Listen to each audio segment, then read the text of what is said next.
बात करते हैं मध्य प्रदेश की सियासत से जुड़ी हुई खबर की। एमपी के मंत्रिमंडल विस्तार को लेकर बड़ी खबर आपको बता दें। चुनाव परिणाम के बाद मोहन सरकार में बड़ा फेरबदल हो सकता है। कांग्रेस से बीजेपी में आए नेताओं को भी मौका मिलने की आशंका जताई जा रही है। रामनिवास रावत और कमलेश शाह के नाम पर चर्चा है और ये अटकलें अब तेज होती जा रही है कि कांग्रेस से बीजेपी में आए नेताओं को मौका मिल सकता है, मंत्रिमंडल में जगह मिल सकती है। मतदान कम होने पर कुछ मंत्रियों की कुर्सी अब खतरे में नजर आ रही है।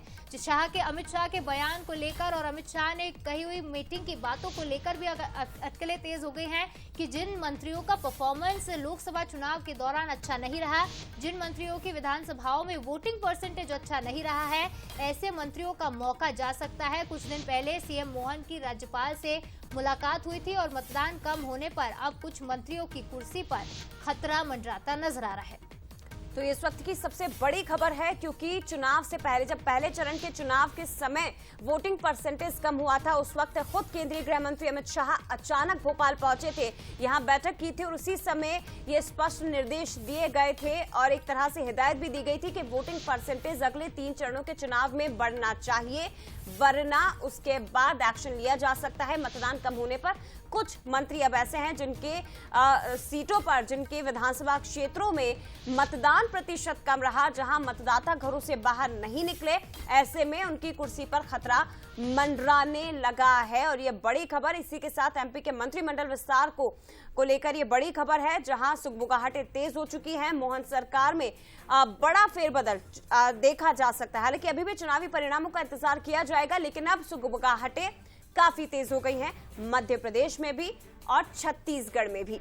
अब कई मंत्रियों के लिए मंत्रिमंडल में बना रहना एक चुनौती हो सकती है और आज सीएम मोहन यादव जब मुलाकात करेंगे, इस पर चर्चा की जाएगी और फिर तय किया जाएगा कि किन मंत्रियों की सीट इस बार खतरे में है। तो एक बार फिर से आपको बता दें कि यदि किसी मंत्री के विधानसभा क्षेत्र में वोटिंग परसेंटेज कम रहा तो उनकी जो मंत्री पद है वो जा सकता है। इस तरह के संकेत पूर्व में ही दिए जा चुके थे। अब समझने की कोशिश करते हैं, सीधे रुख करते हैं।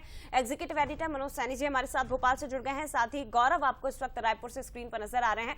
मनोज जी, सबसे पहले आपसे ही समझना चाहेंगे, ये निर्देश केवल मध्य प्रदेश के लिए नहीं थे बल्कि तमाम चुनावी राज्यों के लिए थे, जहां जहां सरकारें हाल ही में बनी है और जहां वोटिंग परसेंटेज अगर कम हुआ तो फिर मंत्री पद पर खतरा मंडरा सकता है। और करीब करीब ये बताया जा रहा है सर कि 30 में से कम ऐसे 9 मंत्री हैं, 15 मंत्री पास हुए हैं, 9 मिनिस्टर्स ऐसे बताए जा रहे हैं जहां पर उनके विधानसभा क्षेत्र में वोटिंग परसेंटेज कम हुआ है। देखिए, भारतीय जनता पार्टी का काम करने का एक तरीका होता है जया, और उसी तरीके से वो काम भी करते हैं। यदि आपका परफॉर्मेंस अच्छा है तो उसका प्रतिशत भी मिलता है, उसके अच्छे रिजल्ट भी मिलते हैं, और गड़बड़ है तो फिर उस पर दूसरी तलवारें भी लटकते हुए दिखाई देती है। अब चुनाव संपन्न हो गए हैं, 3 ऐसे दौर रहे, तीसरा जिसमें वोट का प्रतिशत 0.47 यानी थोड़ा सा बढ़ा, लेकिन बाकी तीनों हम चरणों को देखें, अंतिम जो चरण रहा तो उसमें भी 4.5 के लगभग वोट प्रतिशत गिरा है। जाहिर है कि कई ऐसी विधानसभाएं हैं जहां भी कमजोर हुआ है। कुछ अच्छे विधायक हैं जिनके क्षेत्र में बहुत अच्छा वोट प्रतिशत बढ़ा है, तो उनको जगह दी जा सकती है मंत्रिमंडल में। और ये बात कोई और नहीं बल्कि अमित शाह, जो कि चाणक्य माने जाते राजनीति के धुरंधर खिलाड़ी हैं, और उन्होंने कहा था कि परफॉर्मेंस के आधार पर हम समीक्षा करेंगे, विश्लेषण करेंगे। तो अब वक्त विश्लेषण का है, और विश्लेषण का यदि असर दिखाई देगा तो बुंदेलखंड में भी थोड़ा सा असर इसका दिखाई देगा। कुछ लोगों, नए लोगों को जगह मिल सकती है, कुछ की छुट्टी हो सकती है। चंबल, ग्वालियर में रामनिवास रावत जैसे लोग जो भारतीय जनता पार्टी में शामिल हुए हैं, उनको जगह देना है तो कहीं ना कहीं किसी और का पत्ता कटेगा।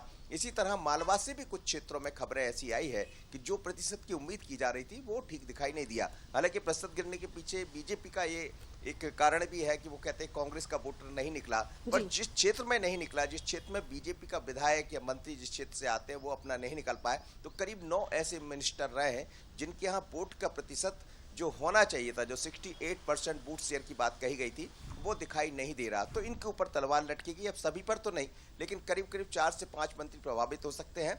और 4 तारीख के बाद, 4 जून के बाद जैसे ही परिणाम आएंगे ये दिखाई भी देगा। मुख्यमंत्री डॉक्टर मोहन यादव लगातार चर्चा भी कर रहे हैं, प्रदेश अध्यक्ष चर्चा कर रहे हैं, तो संगठन और सत्ता मिलकर इस मुद्दे पर आगे बढ़ेंगे केंद्रीय नेतृत्व के निर्देश के बाद। तो मानकर चलिएगा कि 4 तारीख के बाद कभी भी ये दिखाई देगा, कुछ की छुट्टी होगी। और वैसे भी 2 जगह खाली है, तो 2 मंत्री तो और एक्स्ट्रा बनाना है, तो उनको भी जगह मिलेगी, तो मंत्रिमंडल का विस्तार भी होगा, कुछ लोगों की छुट्टी होगी और कुछ नए लोगों को मौका मिलेगा। बिल्कुल, और कुछ लोग कौन होंगे मनोज जी, वो देखना दिलचस्प है, क्योंकि हर बताना बूथ भी पर ठीक नहीं होगा जया, बता बिल्कुल सकते हैं, निश्चित लेकिन तौर अभी पर उचित नहीं वो होगा। बताना अभी ठीक नहीं होगा। ये बात बिल्कुल सही है सर, क्योंकि हर बूथ पर 370 से ज्यादा वोट डलवाने के निर्देश हाईकमान की ओर से दिए गए थे और रणनीति थी बीजेपी की, लेकिन ऐसा हुआ नहीं, काफी कम परसेंटेज रहा और इसीलिए कई ऐसे मंत्री जिनकी कुर्सी पर अब खतरा मंडराने लगा है और वो 4 जून के बाद ही हमें साफ हो पाएगा। आगे बढ़ते हैं और छत्तीसगढ़ से भी कुछ इसी तरह की खबर आपको बता दें। साय मंत्रिमंडल में भी दे सकता है, क्योंकि सुगबुगाहटें काफी तेज हो चुकी हैं। कई मंत्रियों के विभाग बदले जा सकते हैं।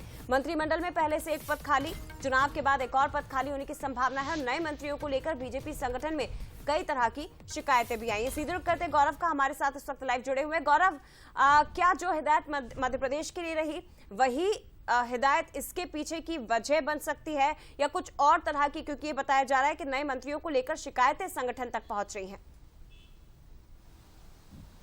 जी बिल्कुल, देखिए दोनों पहलुओं पर छत्तीसगढ़ में काम किया जा रहा है। जो मंत्री ऐसे हैं जिनकी शिकायतें मिली है संगठन स्तर पर, उसे बदलने की तैयारी में है, तो वहीं जो अभी परिवर्तन देखने को मिलेगा फेरबदल के दौरान 13 का सेटअप है छत्तीसगढ़ में, मुख्यमंत्री को मिलाकर 12 अभी यहाँ पर हैं। तो एक सेटअप जो एक मंत्री है संभवतः बृजमोहन अग्रवाल, वो एक ऐसा नाम है जो यहाँ पर रायपुर लोकसभा से जीतेगा, तो 2 सीट जो है वो खाली होगी मंत्रियों की, तो उसके लिए नए चेहरे की खोज की जाएगी, नए वो दावेदार जो मंत्री है उसे लाया जाएगा। ठीक है गौरव, आप बने रहिएगा।